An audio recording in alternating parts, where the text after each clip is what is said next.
Assalamualaikum viewers. Thanks for watching my YouTube channel Mathematics by Humaira Kashif. I'm starting here exercise 4.1 for grade 9 and I am solving here syntax book. तो 4.1 exercise में start करवा रही हूँ और यहाँ पर 4.1 जो है हमारे पास है फैक्टराइजेशन की। ठीक है जी, तो पूरा ये यूनिट जो है हमारे पास फैक्टराइजेशन का है। और फैक्टराइजेशन में आपसे क्या कहा जा रहा है, फैक्टराइज मींस होता क्या है, फैक्टराइज का मतलब होता है कि आपने टर्म्स को जो है तोड़ देना है, ब्रेक कर देना है। ठीक है जी, तो ब्रेक करने के लिए, तोड़ने के लिए हमारे पास कुछ मेथड्स होते हैं जहाँ पे डिफरेंट मेथड्स हैं, हम डिफरेंट मेथड्स को यूज़ करेंगे। तो सबसे पहला मेथड जो हम यहाँ यूज़ कर रहे हैं जस्ट ये है कि यू टेकिंग कॉमन नंबर। ठीक है जी, तो आपने इनमें से कोई नंबर को कॉमन लेना है। इन केस यहाँ पे कोई नंबर कॉमन आ जाता है, यहाँ कोई अल्फ़ाबेट कॉमन आ जाता है, वॉटेवर, लेकिन हमें कोई एक जो है नंबर या अल्फ़ाबेट को यहाँ से कॉमन लेना होगा। तो पहला जो मेथड हमारे पास है वो ये होता है। ठीक है ना, हम फैक्टराइजेशन करते वक्त देखते हैं, रूल्स फॉलो करते हैं कि हमारे पास क्या चीज़ हो रही है। तो जब भी आप फैक्टराइजेशन स्टार्ट करेंगे तो आपने इसी मेथड से स्टार्ट करने की, सबसे पहले आपने चेक करना है क्या इसमें से कुछ जो है नंबर कॉमन आ रहा है। अगर यहाँ कोई नंबर कॉमन आ रहा है तो सबसे पहले आपने उस नंबर को कॉमन लेना होता है। तो चलिए शुरू करते हैं, बिस्मिल्लाहिर्रहमानिर्रहीम। तो प्यारे बच्चों, यहाँ पर आपके पास देख रहे हैं 4x है, 16y, 24z है। तो हमने यहाँ देखना है कि नंबर कुछ कॉमन आ रहा है, x, y, z। ये तो अल्फ़ाबेट तीनों अलग अलग है, कुछ भी एक जैसा नहीं है। तो हम लोगों के पास अल्फ़ाबेट तो कोई भी कॉमन नहीं आ रहा। तो मैं क्या करूँगी, नंबर देखूँगी। 4 के टेबल में 4 भी आता है, 16 भी आता है, 24 भी आता है। तो क्या करूँगी, मैं यहाँ से कॉमन ले रही हूँ 4। कॉमन लेने का मतलब ये होता है कि आपने उसे ब्रैकेट के बाहर लिख देना है। अब वो नंबर ब्रैकेट में नहीं आएगा।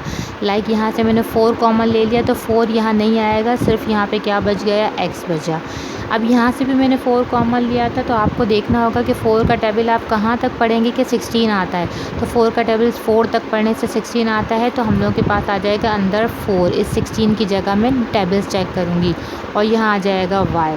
फिर 4 का टेबल कहाँ तक पढ़ना है कि 24 आ जाए, तो 4 6 होता है 24 और यहाँ पर बच जाएगा z। तो ये मैंने कॉमन ले लिया, यही इसका आंसर है। आ जाते हैं इसके नेक्स्ट पार्ट पर।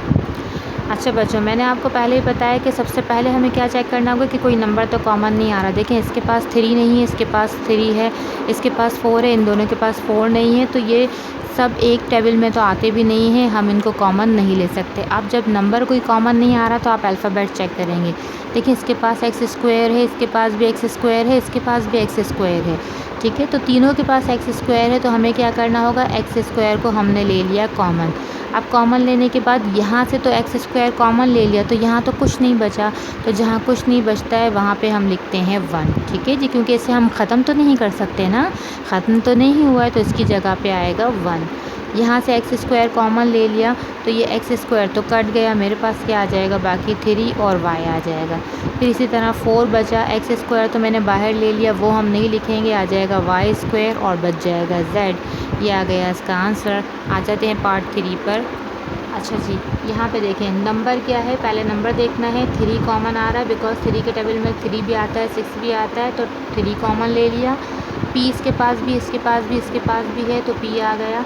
q इसके पास है, इसके पास है, इसके पास भी है, तो q भी आ गया। ठीक है जी, यहाँ से हमने 3pq कॉमन ले लिया, सिर्फ क्या बचा है, r। फिर प्लस का साइन, यहाँ से 6 कॉमन था, 3 कॉमन लिया, तो 3 का टेबल कहाँ तक पढ़ेंगे कि 6 आ जाए, 3 2 6। p और q हमने कॉमन ले लिया, तो यहाँ पे बचा t। यहाँ से 3 कॉमन ले लिया, p कॉमन ले लिया, q कॉमन ले लिया, तो बाकी क्या बचा, s। ये आ गया इसका आंसर। आ जाते हैं इसके पार्ट 4 पर। अच्छा जी, अब देखें नंबर क्या कॉमन आ रहा है, 9, क्योंकि 9 के टेबल में 18 भी आता है, तो आपने क्या करना है, 9 को कॉमन ले लिया। ठीक है, इसके पास q है, इसके पास भी 2 q है, इट्स मीन कि एक q कॉमन ले सकते हैं। ये r, यहाँ पे 2 r है, इसका मतलब हम एक r को कॉमन ले सकते हैं। तो मैंने क्या कर दिया, 9qr को मैंने ले लिया कॉमन। अब S square plus T square, ये ब्रैकेट इसके पास भी है, इसके पास भी है, तो ये पूरा ब्रैकेट भी आ जाएगा कॉमन। ठीक है जी, जो चीज़ें दोनों के पास होंगी वो हम पूरी कॉमन ले सकते हैं। अब ये पूरी टर्म तो मैंने कॉमन ले ली है, तो जब पूरी टर्म कॉमन ले ली तो मैं इसकी जगह क्या लिखूँगी, 1। प्लस 9 का टेबल 2 तक पढ़ेंगे तो क्या आ जाएगा, 18। अच्छा देखिए, इसके पास 2 पावर थी ना, क्यू की और आर की, हमने एक एक पावर को कॉमन लिया है। तो मैं क्या कर रही हूँ, एक क्यू और एक आर बच जाएगा अंदर, और एस स्क्वायर टी स्क्वायर तो मैंने कॉमन ले लिया था बाहर। सो आ गया ये इसका आंसर। चाहे आप इसे कर्ली ब्रैकेट में भी लगा दें, कोई फ़र्क नहीं पड़ेगा। मैंने कर्ली ब्रैकेट इसलिए लगाया बिकॉज़ यहाँ पे आप कंफ्यूज ना हो जाएं कि ये ब्रैकेट भी हमने लगाए हुए हैं, राउंड ब्रैकेट भी है, तो मैंने इसलिए कर्ली ब्रैकेट भी शो कर दिया है। आ जाते हैं इसके नेक्स्ट पार्ट पर। अच्छा जी, देखिए क्वेश्चन चाहे जितना भी बड़ा हो, आपने घबराना नहीं है, ठीक है ना। हमें सबसे पहला प्रोसेस क्या करना है, पहले देखना है कि कोई नंबर कॉमन आ रहा है या नहीं। तो देखें 16, 8 और 12 ये तीनों जो है किसी एक टेबल में आने चाहिए। 8 के टेबल में 16 तो आता है बट 12 नहीं आता। 16 के टेबल में 8 भी नहीं आ सकता, 12 भी नहीं आ सकता। 12 के टेबल में 8 और 16 नहीं आ सकते। तो हमें कोई ऐसा नंबर देखना होगा। अब जैसे आपने देखा कि यहाँ पे 2 के टेबल में 16 भी आता है, 8 भी आता है, 12 भी आता है। बट हमें एक और नंबर देखना होगा, जैसे उससे एक बड़ा नंबर देखना होगा। लाइक जो है 3 के टेबल में मैं देखूँ तो 16 में नहीं आता, 8 नहीं आता, 12 आता है। तो अब जो छोटा नंबर है, एक और नंबर हम देखते हैं कि हमें जितने फैक्टर्स हम इसके बना सकते हैं, मतलब जो जो नंबर इनमें से जिन जिन के टेबल में ये सारे नंबर्स आते हैं, हम वो सारे नंबर्स चेक करेंगे। उन सब में जो बड़ा नंबर होगा वो हम कॉमन लेंगे, ठीक है ना। तो देखिए यहाँ पर क्या हुआ, पहले तो ये सब 2 के टेबल में आते हैं, तो 2 तो हो गया एक फैक्टर। अब दूसरा फैक्टर क्या है, 4 के टेबल में अगर मैं देखूँ, 4 के टेबल में 16 भी आता है, 8 भी आता है, 12 भी आता है। तो 4 एक और फैक्टर हो गया, वो भी मैं कॉमन ले सकती हूँ। तो मैंने आपको क्या बताया है कि जब आपके पास मोर देन 2 नंबर्स आ रहे हों, जिसमें जो है आपके पास ये सारे फैक्टर्स हों, यानी ये सारे उस टेबल में आते हों, जैसे कि ये 2 के टेबल में भी आता है, 4 के टेबल में भी आता है, तो अब आपने कॉमन कौन सा नंबर लेना है, जो बड़ा नंबर होगा। तो 2 की जगह अब हम कौन सा नंबर कॉमन लेंगे, 4 कॉमन लेंगे। तो यहाँ अपॉन में लिखा हुआ है तो मैंने अपॉन में 4 लिख दिया, ठीक है। अब एक एक्स इसके पास है, ये 2x है, ये 2x है। देखिए नंबर तो हमें क्या करना होगा, बड़ा वाला नंबर कॉमन लेना होगा। ये बहुत छोटी छोटी सी ट्रिक्स है जो आप लोगों ने समझनी है। नंबर आपने बड़ा वाला कॉमन लेना है, और अल्फ़ाबेट की जो पावर होती है वो सबसे छोटी वाली कॉमन लेनी होती है। देखिए यहाँ पर x की पावर 2 है, यहाँ पर x की पावर 2 है, यहाँ पर x की पावर 1 है। तो इन सब में से छोटी पावर कौन सी है, x की पावर 1। तो मैंने x की पावर 1 को कॉमन लिया। अब चाहे x पहले लिखा हो चाहे बाद में लिखा हो, इससे कोई फ़र्क नहीं पड़ेगा। यहाँ पर z स्क्वायर है, यहाँ पर z स्क्वायर है, यहाँ z क्यूब है। तो क्यूब से छोटी है ना ये दोनों पावर, तो z स्क्वायर को मैं कॉमन ले लूँगी, ठीक है जी। मैंने क्या बताया आपको कि आपने छोटी जो है पावर छोटी कॉमन ले ली है, नंबर आपने बड़ा कॉमन लेना है। तो यहाँ से जो है मैंने पहले वाले में से z स्क्वायर कॉमन ले लिया, x कॉमन ले लिया, तो मेरे पास ऊपर बचा 1। नीचे मैंने क्या किया है, 4 कॉमन लिया, तो 4 का टेबल में 4 तक पढ़ूँगी तो 16 हो जाएगा, ठीक है। अब आया माइनस, यहाँ से मैंने एक x कॉमन लिया, अभी एक x बचा तो मैंने लिख दिया। z स्क्वायर तो कॉमन ले लिया, वो हम नहीं लिखेंगे। 4 का टेबल 2 तक पढ़ेंगे तो क्या आ जाएगा, 8। फिर प्लस का साइन, एक्स स्क्वायर तो नहीं था, मैंने एक x कॉमन लिया है तो एक x तो यहाँ पे बचेगा। यहाँ पे z की 3 पावर्स है, मैंने 2 पावर कॉमन लिए तो अभी एक पावर बच गई है, तो एक पावर को मैंने अंदर लिख दिया। और 4 का टेबल कहाँ तक पढ़ेंगे कि 12 आ जाए, 4 का टेबल 3 तक पढ़ने से आ जाएगा 12।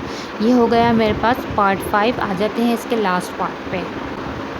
अच्छा जी, यहाँ पे देखें x minus y, x minus y, x minus y, ये तो तीनों के पास है तो ब्रैकेट तो कॉमन आएगा। एक a इसके पास है, इसके पास 2a है, इसके पास भी 2a है, यानी 2 पावर है, 2 पावर है, यहाँ 1 पावर है। मैंने अभी बताया था बच्चों, पावर हम लोग हमेशा छोटी वाली कॉमन लेंगे, तो 1 पावर हम लेंगे कॉमन। और x माइनस वाई का जो ब्रैकेट है ये भी हमने ले लिया कॉमन। अब क्या बचा, यहाँ से तो इस पूरे नंबर को कॉमन ले लिया, इसकी जगह आया 1। यहाँ से a की 2 पावर्स थी, 1 पावर हमने ले ली है, तो बाकी a की 1 पावर बची और b बचा। x माइनस वाई तो हमने ले लिया, ये हम नहीं लिखेंगे। यहाँ पर a की 1 पावर हमने बाहर ले ली तो 1 पावर बची। b तो हमने कॉमन लिया ही नहीं है, b square as it is. x minus y हमने कॉमन ले लिया, ये भी हम नहीं लिखेंगे। तो जो जो बच गया वो हमने लिख दिया।